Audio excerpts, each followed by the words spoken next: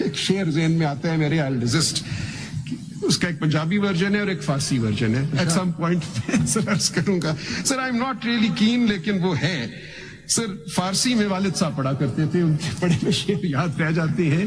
کہتے تھے میرا بستند و در رود خانے انداختند و گفتند خیس نشو, کہ تم نے مجھے باندھ دیا, میرا بستند باندھ کے مجھے دریا میں پھینک دیا. درود انداختند, دریا میں پھینک دیا. تو پھر کہا دیکھو اب گیلے نہ ہو جانا, بھیگ نہ جانا. ایک پوری کانسٹیٹوئنسی ایک کینڈیڈیٹ کو اپنا نمائندہ بناتی, وہ اتنا کمزور ہے؟ نہیں سر, کمزور نہیں ہے سر, میں عرض کرتا ہوں. دیکھیے سارے لوگ اس کے پیچھے کھڑے ہیں. جورسپروڈینشل کنفیوژن تھی, کنفیوژن تھی. نیم آف پوئٹ سر بے دل. تو جیسا کہ آپ نے سنا کہ سلمان اکرم راجہ صاحب نے اپنی طرف سے کیس کو کھول کے رکھ دیا ہے. سلمان اکرم راجہ صاحب ہوں یا فیصل صدیقی ہوں, زبردست کیس لڑ رہے ہیں, اپنی طرف سے پورا زور لگایا ہے. اور میں سمجھتا ہوں کہ انسان کے ہاتھ میں صرف نیت اور کوشش ہوتی ہے. انسان وہ پوری کرے گا. آگے جس کی نیت بری ہے اور وہ بری بنا کے بیٹھا ہوا ہے, اللہ پاک نے تو قرآن میں کہا ہے کہ میں نے تمہارے درمیان میزان رکھ دی ہے, تو صحیح تولو صحیح ماپو. وہ صرف سبزی ڈال کے دینے کے لیے نہیں ہے صحیح تولنا, انصاف کے ترازو کو بھی برابر رکھنا انتہائی ضروری ہے. یہ قرآن میں ہمیں کہا گیا ہے. اب اگر یہ لوگ مانتے ہی نہیں ہیں, نہ خدا کو مانتے ہیں, نہ روز جزا کو مانتے ہیں, تو پھر ان کو کسی چیز سے ڈرایا نہیں جا سکتا. پھر ان لوگوں کے بارے میں ہے کہ ان کو دنیا دے دی جاتی ہے کہ جی لو جتنا جینا ہے, رہ لو جتنا خوش تم نے رہنا ہے, لیکن آخرت میں تمہارا کوئی حصہ نہیں ہوگا. شیطان کے پیچھے جوگ در جوگ جہنم میں پھینک دیا جائے گا, کیونکہ شیطان کے چیلے ہیں, اس کے اعلی کار ہیں. جس طرح سے یہ پاکستان کے آئین کو, قانون کو روند رہے ہیں کہ جج کہلانے کے لائق نہیں ہے, لیکن سلمان اکرم راجہ صاحب نے بڑا اچھا کیس لڑا ہے. مجھے بڑی خوشی ہوئی کہ یہ میں نے کلپ دیکھا, کیونکہ میں فالو نہیں کر رہا اس پروسیڈنگز کو. مجھے آلریڈی پتا ہے نتیجہ کیا آنا ہے, ضروری نہیں ہے, لیکن کم از کم جو فائٹ ہے وہ میٹر کرتی ہے. انسان کے ہاتھ میں صرف کوشش ہے, اور اللہ تعالیٰ کوشش کے نمبر دیں گے, کامیابی کے نمبر نہیں, کوشش کے نمبر, کہ تم نے اپنی طرف سے کوشش کتنی کی تھی.